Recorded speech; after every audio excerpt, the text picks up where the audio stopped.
George Washington didn't want to be president.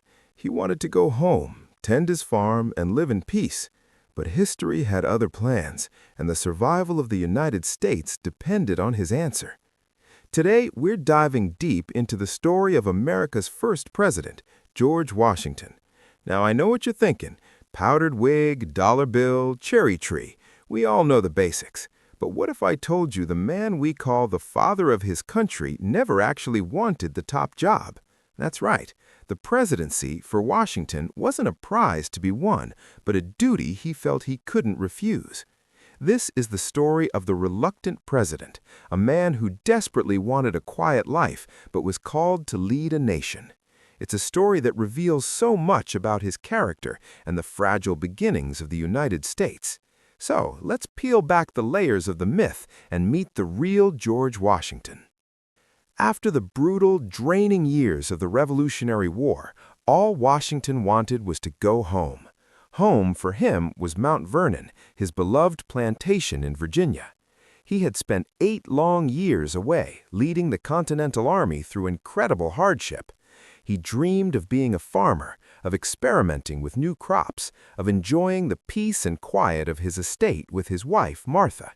He wrote letters to friends expressing this desire over and over again. He saw himself as Cincinnatus, the Roman hero who saved his republic and then immediately returned to his plow. He truly believed his public service was over.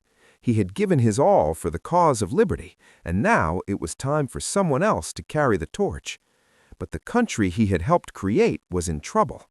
The Articles of Confederation, the first governing document, were a disaster. The central government was incredibly weak. It couldn't raise taxes effectively, it couldn't regulate trade between the states, and it had little power to enforce its own laws. States were arguing with each other, some were even printing their own money. There was a real fear that the 13 states would break apart and become tiny, squabbling nations, or worse, be picked off one by European powers. An event called Shays' Rebellion in Massachusetts, where farmers rose up against crushing debt and taxes, sent a shockwave across the country. It was clear something had to change, or the American experiment would fail before it even truly began. This crisis led to the Constitutional Convention in Philadelphia in 1787. Washington was urged to attend. At first, he refused. He was tired of politics and public life. He worried that his reputation would be tarnished if the convention failed. But his friends, like James Madison and Alexander Hamilton, convinced him that his presence was essential. They argued that only he had the universal respect and authority to bring the delegates together and give the proceedings legitimacy. Reluctantly, Washington agreed. He was unanimously elected as the president of the convention. He didn't say much during the debates, but his quiet, dignified presence kept the often heated discussions on track. His leadership was crucial in forging the compromises that created the U.S. Constitution, a new framework for a stronger national government. Once the Constitution was written and sent to the states for ratification, a new question emerged: who would be the first president? To pretty much everyone, there was only one answer: George Washington. The public adored him. He was the hero of the Revolution, the one man who could unite the country. The pressure began to build. Letters poured in from all over, begging him to accept the position. Alexander Hamilton wrote to him, explaining that refusing the presidency would be a kind of desertion, that the success of the entire system depended on him being its first leader. Washington was genuinely conflicted. He wrote about his feelings of inadequacy, describing the presidency as a path beset with thorns, and saying he felt like a culprit who was going to the place of his execution. He was in his late 50s, his health wasn't perfect, and he just wanted to enjoy his retirement. But the sense of duty that had driven him throughout the war won out. He believed that he owed it to the people and to the future of the Republic to see this new government get off to a strong start. He couldn't stand by and watch it fail after so much had been sacrificed. And so, in 1789, George Washington was unanimously elected the first president of the United States. He remains the only president ever to be elected with 100% of the electoral votes. His journey from Mount Vernon to his inauguration in New York was like a victory parade. Crowds cheered him in every town. Flowers were strewn in his path. It was a clear sign of how much the American people trusted him. As president, Washington knew that everything he did would set a precedent for the future. He was literally making it up as he went along. How should a president dress? How should people address him? How should the executive branch function? He carefully navigated these questions, aiming to create an office that was respected but not kingly. He insisted on being called Mr. President, a simple Republican title. He established the first cabinet, bringing in brilliant but often conflicting minds like Thomas Jefferson and Alexander Hamilton to advise him. He knew that having different viewpoints was essential for good governance, even if it led to fierce arguments within his own administration. His presidency was filled with challenges.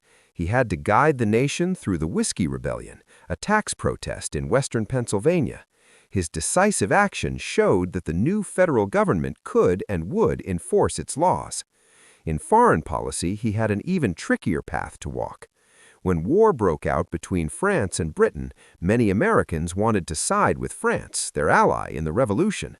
But Washington knew the young nation was too fragile for another war. He issued a proclamation of neutrality, a deeply unpopular but wise decision that kept America out of European conflicts and gave it time to grow. This decision was a testament to his foresight and his willingness to make tough choices for the long-term good of the country, even if it cost him political support. After serving 2 terms, the pressure was on for him to run for a third. Many believed the country still needed him, but Washington was firm. He believed that a peaceful transfer of power was essential to prove that America was a republic, not a monarchy. By stepping down, he set the 2-term precedent that would last for nearly 150 years. In his final will, a letter to the American people, he offered his final advice. He warned against the dangers of political parties and urged the country to avoid getting entangled in foreign alliances. It was a powerful final act of service, a roadmap for the future from a man who had guided the nation from its birth. So, when we think of George Washington, let's remember the reluctant leader, the man who would have preferred the quiet life of a farmer, but answered the call of his country not once, but repeatedly. His reluctance wasn't a sign of weakness, it was a sign of his profound understanding of power and his deep-seated commitment to Republican ideals. He didn't seek power for its own sake. He accepted it as a heavy burden, a sacred trust. And in doing so, he gave the United States the stable foundation it needed to survive and thrive. He truly was the indispensable man, the reluctant father of a nation. Thanks so much for watching.